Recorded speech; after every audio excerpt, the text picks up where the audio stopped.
Europe 1. Vous écoutez Culture Média sur Europe 1, 10h, 11h30 avec Thomas Hill et votre invité ce matin, Thomas. Oui, je reçois ce matin la journaliste Sophie Coste, avec qui apparemment... Je suis extrêmement vexée là, mais franchement, je commence très mal ma journée. On ne s'en souvient pas, moi je ne m'en souviens pas. Non, on a fait un fou. pilote ensemble. On s'est croisés sur une émission pilote à la télé. De la quotidienne. Moi, je me souviens de vous, Thomas. Apparemment, vous n'avez aucun souvenir de m'avoir croisé dans votre vie il y a une dizaine d'années ou 15 ans, je ne sais plus. 15 ans, mais après j'ai des trous de mémoire terribles. Ah, ça me rassure. Parce que là, je commence à être vraiment mal, quoi. Mais j'en suis. Non, mais je sais ce qui va m'arriver, quoi. Ouais, dans 2-3 ans, il m'a complètement oublié, Thomas. L'année prochaine. Tu seras oublié complètement. Bon, alors vous publiez, Sophie, votre premier roman qui s'appelle Chérie, un roman dense, intense, que vous ouvrez avec ces paroles de chansons.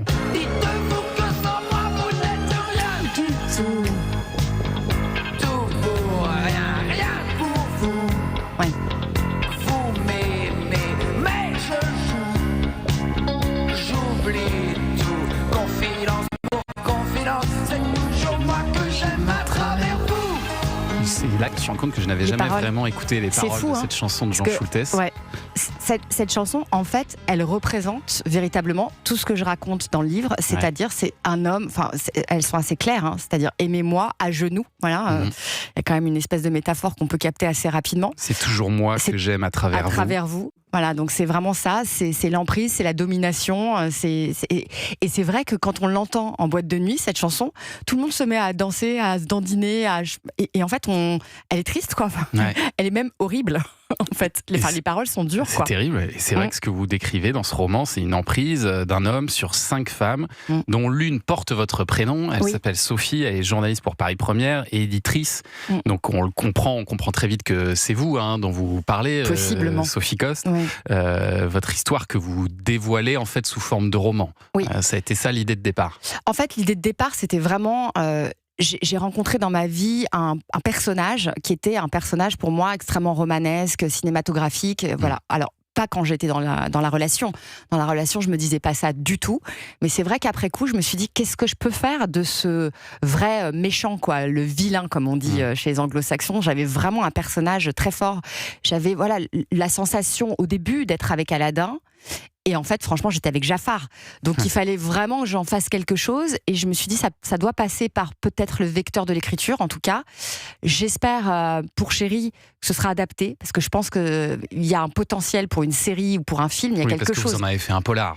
J'en ai fait un polar. En fait, j'en ai fait un polar... C'était pas du tout volontaire au début, mais c'est vrai que il y a cette espèce de confusion dans la relation. C'est une relation à intrigue, en fait, à tiroir. Donc, en fait, on ne peut en faire en tout cas, moi, c'est ce que j'ai considéré, qu'un polar, et c'est devenu effectivement un polar, un thriller, avec des rebondissements, avec des choses auxquelles on ne s'attend pas, parce que dans cette relation, je n'ai vécu que des choses auxquelles je ne m'attendais pas. Et est-ce que, comme dans le roman, cet homme dont vous parlez, il vivait 5 histoires d'amour en parallèle, en faisant croire à chacune qu'elle était unique, que cette histoire était unique ? Alors, en fait, dans le roman, en effet, toutes ces 5 femmes, elles ont quelque chose en commun qui est l'emprise. Elles ont rencontré à un moment donné de leur vie, en fait, on ne comprend pas très bien au début la temporalité, etc. Après, le puzzle se met un petit peu en place et effectivement, on comprend qu'elles ont croisé plus ou moins ce même personnage. Moi, dans ma vie personnelle, en fait, oui, il y a eu des doubles vies, des infidélités, etc. Mais en fait, c'était pas quelqu'un qui était infidèle parce qu'il avait, on va dire, une libido incroyable. C'est, en fait, l'infidélité chez ce type de manipulateur, c'est encore le contrôle coercitif, c'est-à-dire c'est asseoir sa toute-puissance, c'est créer une triangulaire avec une autre femme. En fait, c'est très simple. C'est-à-dire que chez ce genre de personnage, l'ex est toujours folle. Voilà, elle est folle. Et la nouvelle est toujours mieux que vous. Donc en fait, c'est comme ça qu'on crée le doute. C'est-à-dire que même, d'ailleurs, au début, quand il annonce que l'ex est folle, et que vous êtes tellement fantastique par rapport à son ex folle, que vous allez le sauver, quoi. Il est tellement heureux d'être tombé sur vous, parce qu'il a tellement été martyrisé par son ex. Donc vous avez un rôle qui est unique dans sa vie. Enfin voilà, vous allez et très valorisant. Très valorisant, c'est ça. Et ensuite, vous devenez vous la folle.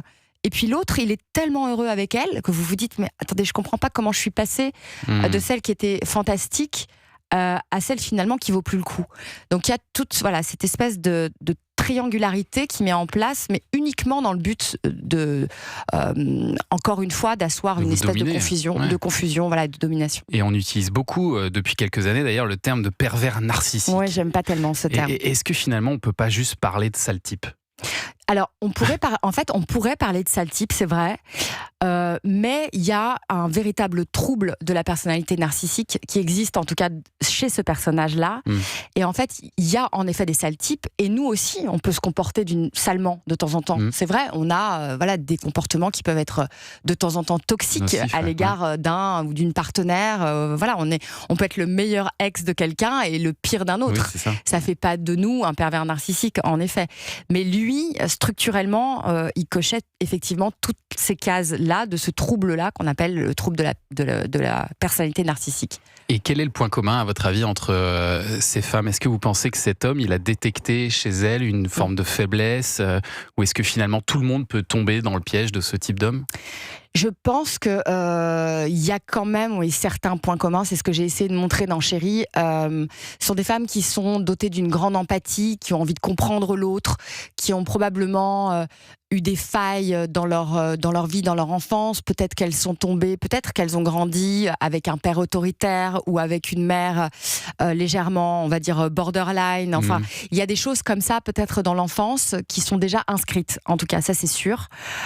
Et puis ensuite, lui, il va se loger dans cette espèce de corps mou qui est la fêlure, qui est la brèche, et il va détecter tout ça. Donc peut-être que certaines femmes peuvent éviter de tomber dans cet écueil-là, peut-être quand elles l'ont vécu aussi déjà, peut-être qu'on n'y retourne pas quand on a compris ce que ça racontait sur nous aussi, mais franchement, je pense que ça peut arriver à n'importe qui. Parce que la question extérieure qu'on se pose toujours dans ce genre d'histoire, c'est pourquoi ne pas être parti, pourquoi ne pas avoir réussi à partir. Et vous expliquez dans le livre, en tout cas, votre personnage, qu'il essaye de rompre à plusieurs reprises. Mais à chaque fois, il n'y arrive pas parce que il y a cette peur de la solitude, déjà. Il y a la peur de la solitude, et puis à chaque fois, il y a de nouvelles promesses qui arrivent. Alors lui, en fait, il ne quitte pas parce que vous êtes son essence, son oxygène, sa nourriture. C'est-à-dire qu'il vient se nourrir de toutes les qualités qu'il n'a pas, il vous les prend, il vous vampirise. C'est comme, en fait, le narcissisme, à la base, c'est assez sain. Donc là, le problème de ce trouble de la personnalité, c'est qu'en fait, il y a presque trop de narcissisme, et du coup, ça démontre, en fait, une très faible estime de soi. C'est l'inverse, finalement. Donc, ils ont l'air comme ça, très sûrs d'eux, mais au fond, ils ne s'aiment pas, et ils n'ont pas accès à certaines choses, comme par exemple, comme la joie, comme l'empathie. Et ça, ils viennent essayer de vous la vampiriser, de vous la prendre. Donc, ce sont des femmes qui ont ça aussi en commun, qui sont très joyeuses, très lumineuses, en général plutôt indépendantes financièrement, qui sont plutôt bien construites. Et lui, il va venir déconstruire tout ça. Il faut détruire. Donc, s'il n'y a rien à détruire, qui vous enlève votre joie, il vous enlève... Oui. Ouais. Moi, il m'avait dit une phrase une fois, il m'a dit « ta joie m'insupporte ». Ah oui. Voilà. Ouais. Donc, ce sont des phrases comme ça qu'on entend et on se dit mais waouh, c'est pourquoi en fait. Et c'est comme vous disiez tout à l'heure, en fait, c'est parce que structurellement, il est conçu comme ça, en fait. C'est la chimie dans son cerveau, il y a un truc qui déconne complètement.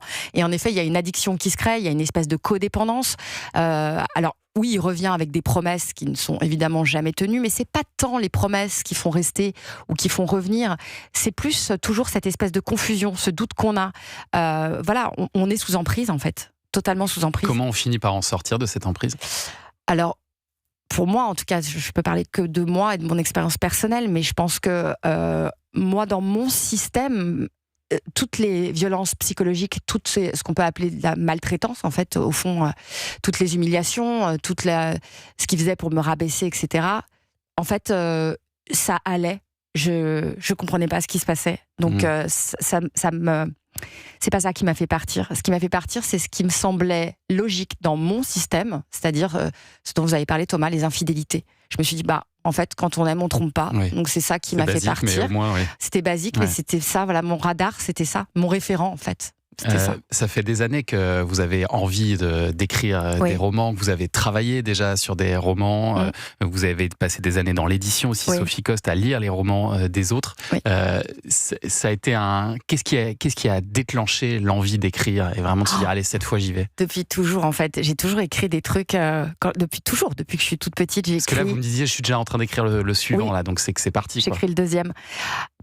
Je me suis autorisée, en fait, ça y est, à écrire. Et puis, comme il y a vraiment tellement des bons retours, en fait, déjà sur Chérie, pour moi, c'était difficile de me dire... je suis écrivain, en fait. J'avais tellement d'admiration pour les écrivains. En règle générale, voilà, je me suis dit... est-ce que je peux faire partie de ce cercle-là? Est-ce que je peux vraiment, moi, être écrivain? Peut-être cette espèce de syndrome de l'imposteur, etc. Et en fait, je sais écrire, j'écris bien, ce livre il est chouette et je suis en train d'écrire le deuxième. Qui va s'appeler, on peut le dire ou pas? Alors, pour l'instant, c'est un titre provisoire, donc je sais pas encore, mais pour le moment, il s'appelle Le Caniche. Pas mal. Pour le moment, mais c'est un le polar titre aussi. Ouais, le titre n'a rien à voir. En fait, je pense que je vais traiter du vice au féminin. Ouais. Et l'idée de base, mais vraiment, j'en suis aux prémices, ce serait parce que ça m'avait choqué, en fait, qu'on nous demande à nous, nos avis en tant que journalistes sur, par exemple, les MeToo. Et je trouve ça hallucinant de voir que...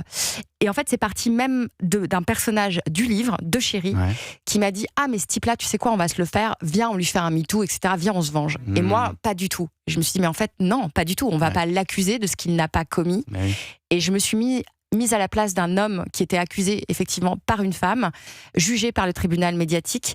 Et je me suis dit, voilà, on va peut-être traiter du vice au féminin aussi, parce que ça existe. Intéressant aussi. Chérie, en attendant, c'est le premier livre, le premier roman de Sophie Coste, et c'est publié chez Mazarine. Merci Vous l'avez beaucoup. aimé ? Beaucoup. C'est vrai, merci beaucoup réussi. Thomas. Merci. Et je trouve que vous avez une écriture originale en plus. Merci. C'est pas toujours le cas, donc là, bravo Sophie. Merci d'être venue ce matin. Merci à vous. Et Culture Média, Thomas continue après les infos de 10h30 sur Europe 1. Avec un autre écrivain qu'on aime beaucoup, David Fonkinos, qui publie aujourd'hui son nouveau roman. Ça s'appelle Je suis drôle, et c'est vrai qu'il est marrant, vous allez voir. Et je ne sais pas si vous regardez des séries, Sophie Coste. J'adore. Et cette année encore, Europe 1 est partenaire de Cannes Séries. Cannes Séries, c'est le grand festival international des séries. C'est du 23 au 28 avril sur la Croisette, juste avant le festival de cinéma, évidemment.